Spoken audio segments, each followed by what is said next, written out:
Na shida, napokea vyote hivyo. Kwenye swali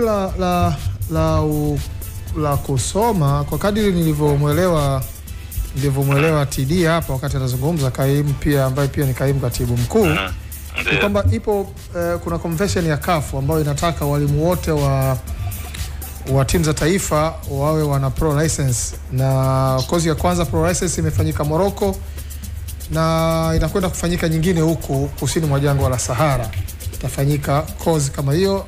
Kwa hiyo hakusema ndio sababu, ila amesema miongoni mwa mambo ambayo yamewafikia huko ni kwamba pia na nyie mmeingizwa kwenye program ya kwenda kusoma.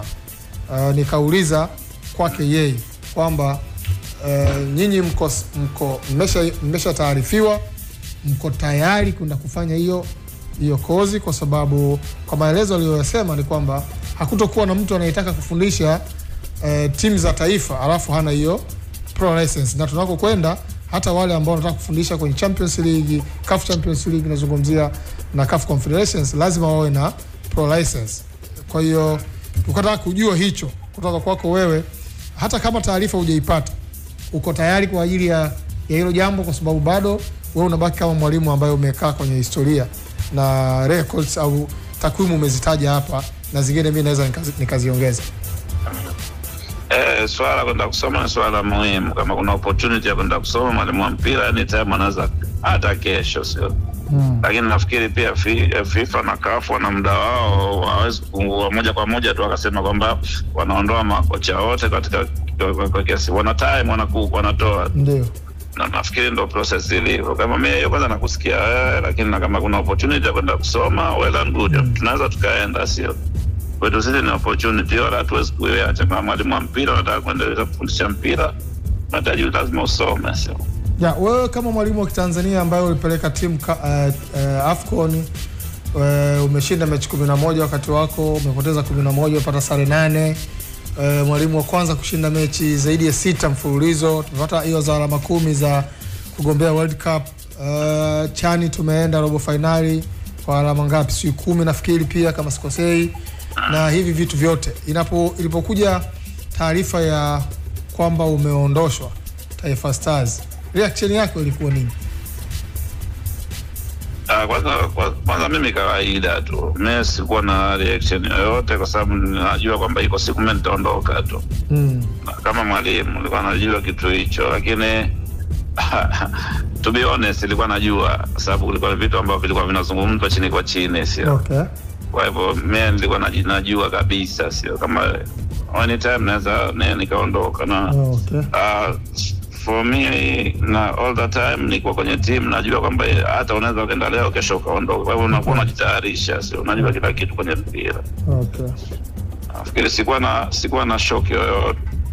Na kuondoka kwako, unaondoka wewe au unaondoka na wasaidizi wako wote? Hello? Coach, tulikuwa nasema kwamba hii taarifa ya kuondoka ilipokuja kwako, imekuja taarifa unaondoka wewe kama head coach au unaondoka na wasaidizi wako wote? Mimi nimepata taarifa mimi tu kwanza. Siwezi kuwasemea wenzangu wengine, sio? Okay. Imekuja taarifa kwamba mimi pekee niko mimi naondoka. Wengine sijui kama amepata taarifa vipi. Basi coach, mimi najua kwamba uko njiani unatoka Zanzibar kuja Dar es Salaam, na tutakuwa na kikao na wakubwa. Nadhani ukimaliza vikao na wakubwa na kukamilisha mambo yenu, basi inshallah Mwenyezi Mungu atakapotia heri tukualike studio. Sema naweza nikaja leo nikaondoka leo tu, tatizo liko hivyo. Sawa, sisi wewe ndugu yetu.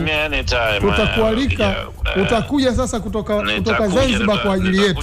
Nitakuja na mimi tuzungumze, tusaidie mpira Tanzania sasa. Hapo sasa umeona tena tutakuwa na kipindi kizuri ambacho kitakwenda moja kwa moja kwenye TV kabisa live.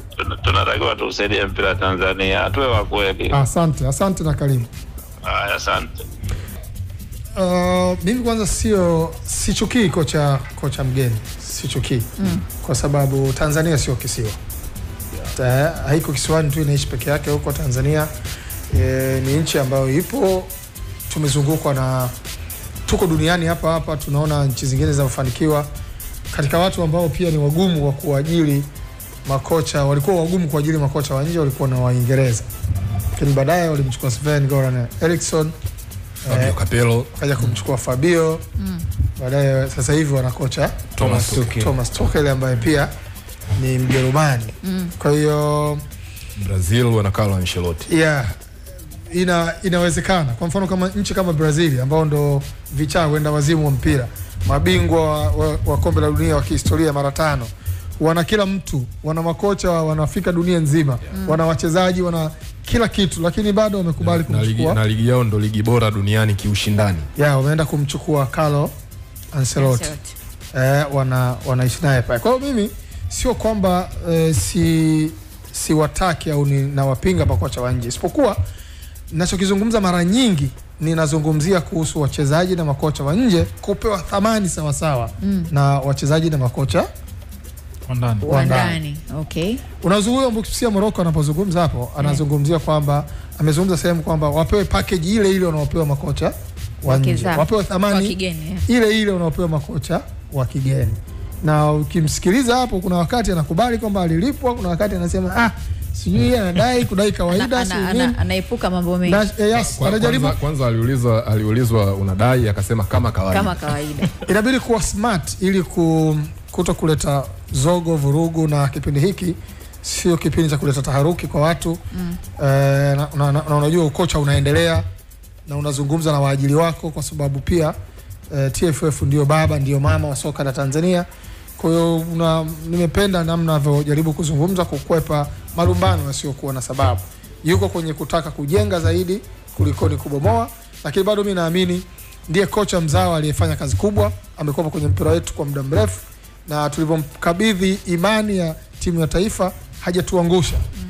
Timu ya taifa Tanzania, mimi siku zote nimekuwa nikisema kwenda AFCON ndio kitu ambacho sisi kwetu kama tunakwenda World Cup, lakini hatujawahi kufikia uwezo wa kuchukua kikombe cha dunia cha kwetu hicho cha AFCON. Ila tunahitaji kupata kama TD alichosema kwamba wanataka kufika hatua ya mtoano, tutoke group stage tuende kwenye mtoano, na sisi tunatamani hivyo kwa tukienda World Cup. Kwa hiyo ameweza kutufikisha kwenye AFCON.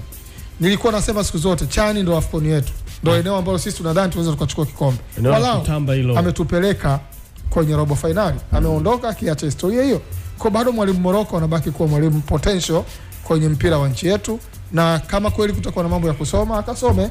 Elimu haina mwisho, na ndio mahitaji ya kafu pamoja kwamba wanatoa muda. Mara nyingi sasa hivi wanatoa muda mfupi. Tumeona makocha kadha wakiondoshwa. Tulimuona mwalimu Darosa wakati fulani anaondoshwa Simba. Mwalimu wa Simba huyu aliyopo sasa hana sifa, amekuwa meneja sasa.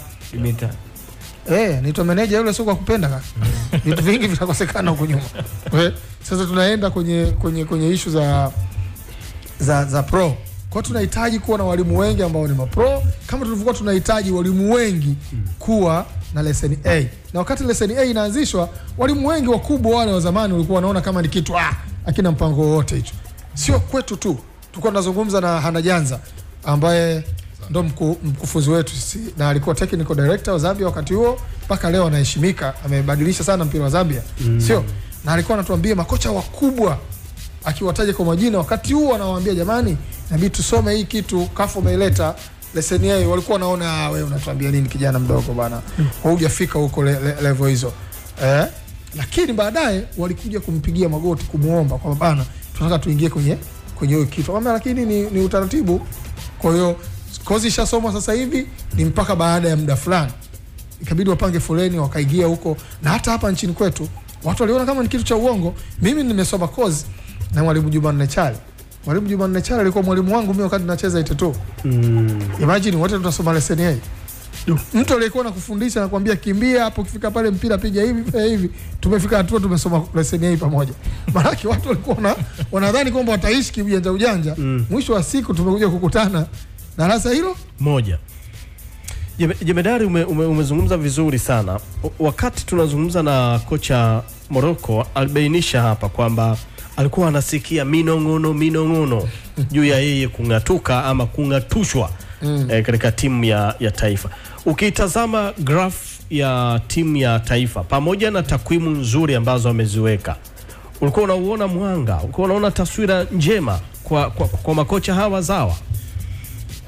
Unajua mwalimu ameulizwa hapa kuhusu nafasi ya timu yetu ya taifa. Na ameishia kucheka akasema vitu vingine kidogo. Ndio. Msingi mimi bado naamini. Msingi au uti wa mgongo wa timu yetu ya taifa ni wachezaji wa ndani. Sisi kama nchi hatujajibidiisha kisawasawa kutengeneza msingi imara wa wachezaji wa ndani. Bado sisi tuko kwenye kuibuka na wachezaji amechipuka kutoka kusikojulikana, alafu tunaanza kumpa umri mdogo asiokuwa nao.